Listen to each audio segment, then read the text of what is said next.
All right, guys. Welcome back to another video. We are on day number 7 of Vlogmas, guys. And look at what I have right here today. This is some nice, good pork and potato stew. I'm going to jump into this video and I'm going to show you exactly how I get this done. And you guys will most definitely love this.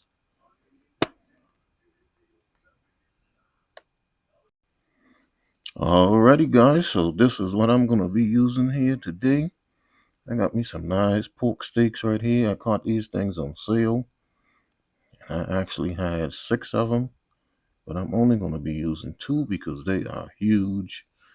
So I'm just going to be using 2 of them. Going to get them washed up, patted dry, and seasoned up. Then I have me some carrots, some potatoes, some onions, and some green bell pepper. Alright, so first things first, once I already got my meat cleaned up here, I'm going to go ahead and season this thing up. You guys know I keep it simple with just my black pepper and a little onion powder. Well, heavy on the onion powder.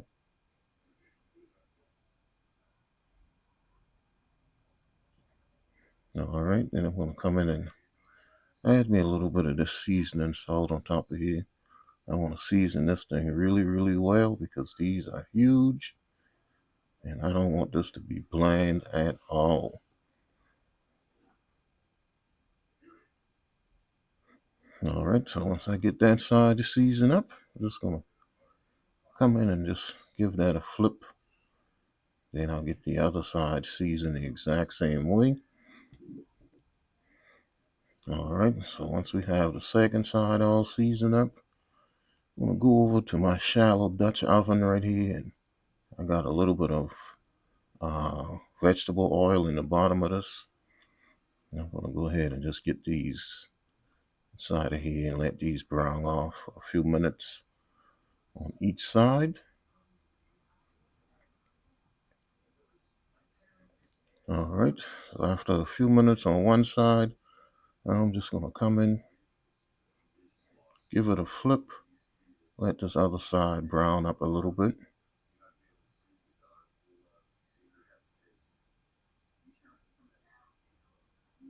I tell you, these things are huge. I thought about cooking 4 of them, but I know it's just going to be me and my mom eating, and both of these are enough for us, so I only did 2 of them.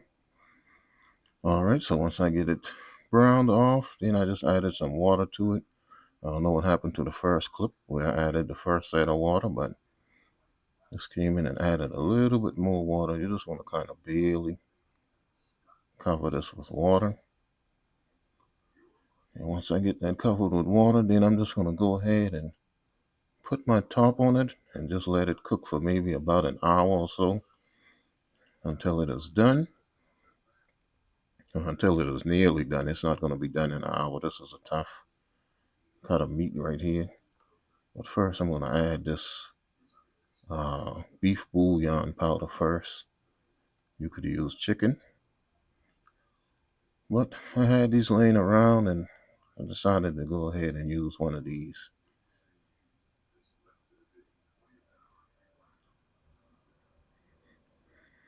Alright, so once I get that bouillon added, then I'm just going to come in with my tongue and just kind of move it around just so that kind of gets mixed in a little bit. Alright guys, so then I'm going to put my top on it, let it cook on a medium-high fire for about an hour and a half, and when I come back, it'll be ready for me to add my vegetables to it.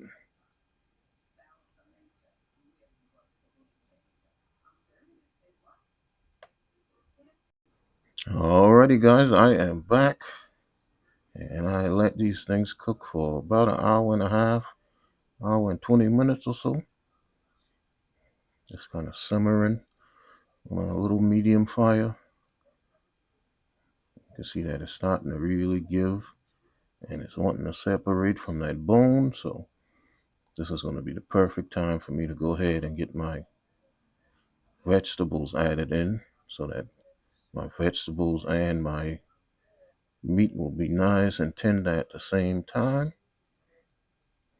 So I'm just going to go ahead now. I got my onions and bell pepper, carrots and potatoes all cut up right here, and I left them kind of on the big side, guys. I still wanted my vegetables and everything to not really cook up and just disappear, so I just left them in kind of nice chunks. I'm just going to spread that over the top.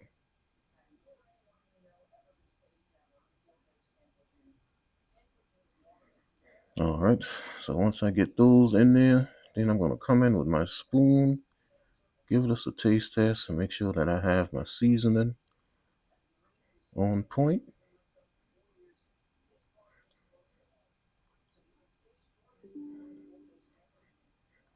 Oh, my battery's going dead. All right, so seasoning was on point, guys. So I'm going to let this cook for maybe another 35-40 minutes, and I'll be back.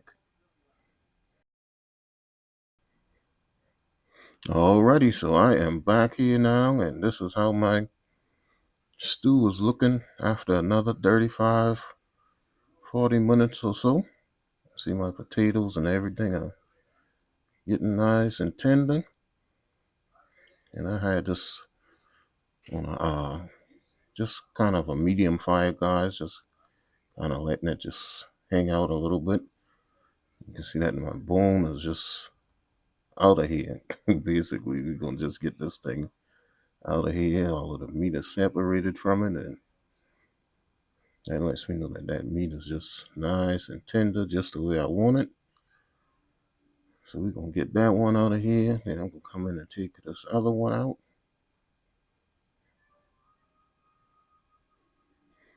All right, and then I just put it back to cook like this. Well, this was after I let it cook for maybe another 15 minutes. Once the steam clears up. And I didn't add any kind of slurry or anything to it to thicken it up. I just kind of mashed some of the potatoes up along the sides of it.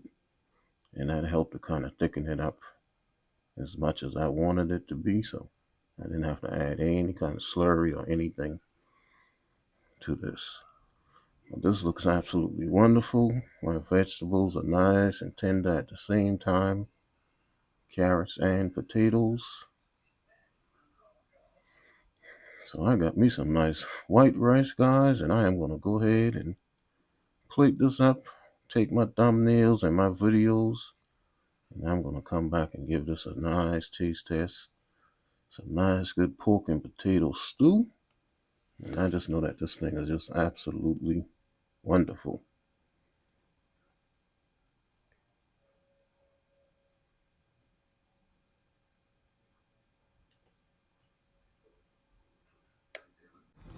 All right, guys, coming in with a real quick taste test. This is my pork and potato stew.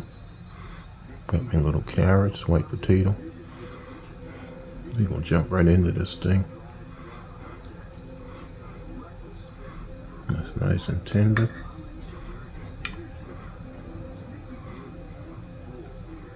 Oops. Yeah. Nice pork steak, potatoes. All right.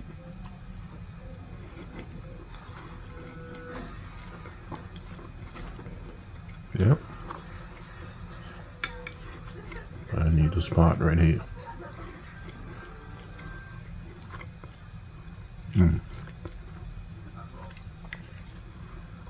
That's for me and Chef Jeffrey.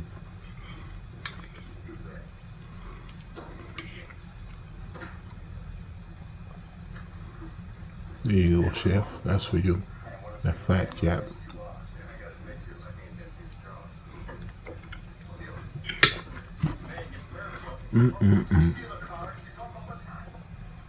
All right. Alrighty, guys. You can definitely put that on your table for Christmas. Also, something different than ham and turkey. That was absolutely wonderful. If you guys enjoyed this video, please give me a thumbs up and please leave me a comment. Also, subscribe to my channel if you are new and follow me on Facebook, Instagram, TikTok, and Twitter. Cooking and Chillin with Kenny. And I will see you guys tomorrow for day number 8 of Vlogmas. Don't forget the hashtag. Pray for love and peace.